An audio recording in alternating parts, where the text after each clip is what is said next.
Hi, my name is Michael Karavitis, and I'm Chief Technology Officer at Cutera, and thanks for having me here to speak at AIS.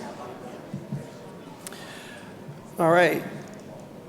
So at Cutera, we've developed a new mission statement, and that is to improve lives through medical aesthetic technologies that are not only driven by science, but also powered through partnerships.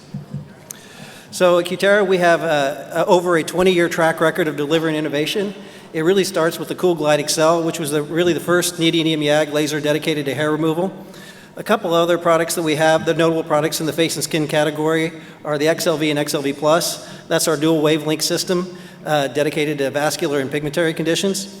We also have the Zeo and Zeo Plus. We just launched Zeo Plus. That's our multi-application platform, as well as the Enlighten series. That's our picosecond laser. It's really the world's first dual wavelength, dual pulse duration picosecond laser.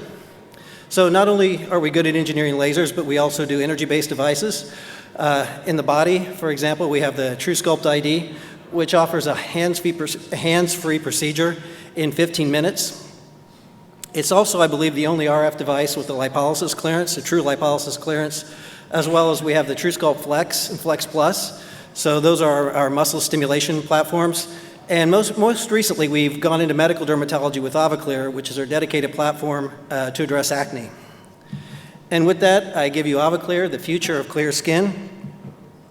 So how common is acne? Well, the American Academy of Dermatology estimates that 50 million Americans are affected every year by acne. 82% of women carry acne, who suffer from acne, carry it into adulthood, into their 20s. And 51% of women and 43% of men suffer from acne in the age range from 20 to 29. So the population out there suffering from acne is significant. So how do we address acne? We address acne by thermally damaging the sebaceous gland. So what I have shown here is just a little snippet of the acne cycle. Acne is thought to be a cyclical process. And the sebaceous gland itself represents a choke point in this process. Initially, there's initial inflammation, which changes sebum composition. This change in sebum composition leads to hyperkeratinization, which leads to comedonal acne. That plugs the follicle. You get a buildup of sebum. Then C. acne comes in and starts eating the sebum. And at that point, then you get a secondary inflammation, which then leads to inflammatory acne or pustular acne. By getting the sebaceous gland, we address both the comedonal component as well as the pustular component, or I should say inflammatory component. And I should say that we do a much better job on the inflammatory component, but we do address comedonal acne as well with this device. Okay, how do we do this? We do this by exploiting the paradigm of selective photothermolysis. That is, we've picked a wavelength where sebum, which is our target, selectively absorbs over water. And that wavelength is in the near IR at 1726 nanometers. It's pretty well known. But wavelength is only part of the story. We also have to deliver this light. We deliver it through a handpiece that employs contact cooling. That is, we have a window of sapphire that's connected to thermoelectric coolers that's held between 2 and 4 degrees to protect the epidermis, and then we shoot the 1726 nanometer light through that window. We also have some safety features built in. We have proximity sensors every 120 degrees around the circumference of the sapphire. This is to ensure we have complete contact. We also have a force sensor to ensure we have a consistent amount of pressure from imprint to imprint. So let me share some histology with you all. In the center is an image of a healthy sebaceous gland. You can tell it's healthy by the presence of nuclei and cell walls. Those purple dots are the nuclei, and you can also see the cell walls are intact. Right beneath it is histology coming from someone who had the treatment 5 days post. And you can see that the lack of nuclei and the breakdown of the cell walls, this gland is completely necrosed. And adjacent to that, you can see that there are several glands that have been necrosed. So all the glands under the beam really are thermally damaged by our system. So the question you could ask is, how deep do we go? Sebaceous glands tend to lie between 0.5 and 1.5 millimeters in depth in the dermis. Well, and we all know that light scattering causes an attenuation of the beam. That is, it causes the energy to fan out as it passes through the dermis. So light scattering is a function of spot size. So in this center plot, I have spot size plotted as a function of the attenuation factor plotted as a function of spot size. And once you hit about 3 millimeters, you don't need to really worry about light scattering too much. And so this is why we picked 3 millimeters. So if you take into account the thermal relaxation time of the small sebaceous glands as well as the amount of energy you need to do thermal damage, you find that you need about a 100-watt laser, and that's indeed what we've designed in this system. So I also have a plot of the histology of one of the deeper sebaceous glands that we've found, and this specific gland lies down to 1.5 millimeters, showing that we really can thermally damage the deepest sebaceous glands. So let me share with you some clinical data as well. So I'll start with the baseline demographics. That is, the age range that we treated here for this study was between the ages of 16 and 41, with the bulk of the patients being between 16 and 25. In that 16 to 25 age range, it's pretty much equally split between males and females. In terms of acne severity, we treated mainly moderate and severe acne. We treated one mild case.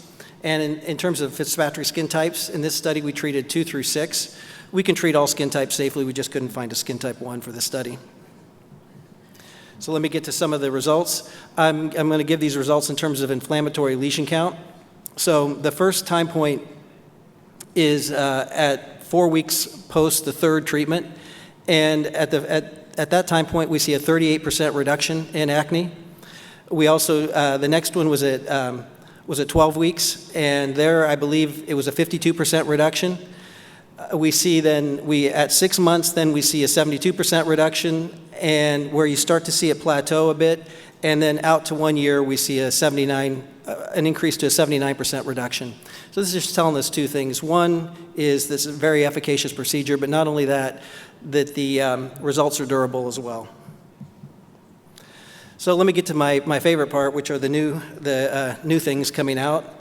So we launched this with a single handpiece. The handpiece scans a 3 millimeter spot in a hexagonal array. It's a great handpiece, but for extended anatomies, it's a bit small, it's a bit cumbersome, takes a little while to do, so we're launching a larger handpiece. This larger handpiece scans 25 spots rather than 7, and the spots are square, so we have 100% coverage. Also, so it scans a total of a 15 by 15 millimeter area, and it's sized to do to a back of an adult in under 30 minutes. I also have a new single spot handpiece coming out. That's ideal for areas that are hard to get to, like nasolabial folds, as well as areas of high curvature like the bridge of the nose. This is perfect for the nose. Can't wait for this thing to come out. We're also looking at a few new conditions, one being sebaceous hyperplasia. Sebaceous hyperplasia is quite common. In fact, it's estimated to affect about 1% of healthy adults. It's what it is that sebum is androgen mediated, so when you age, your androgen levels drop, and for some folks, the body compensates by increasing the number of sebaceous glands. So what you do is you have a replication of sebaceous glands around the hair follicle, and it forms like a raised donut-like shaped lesion with the hair coming out of the center.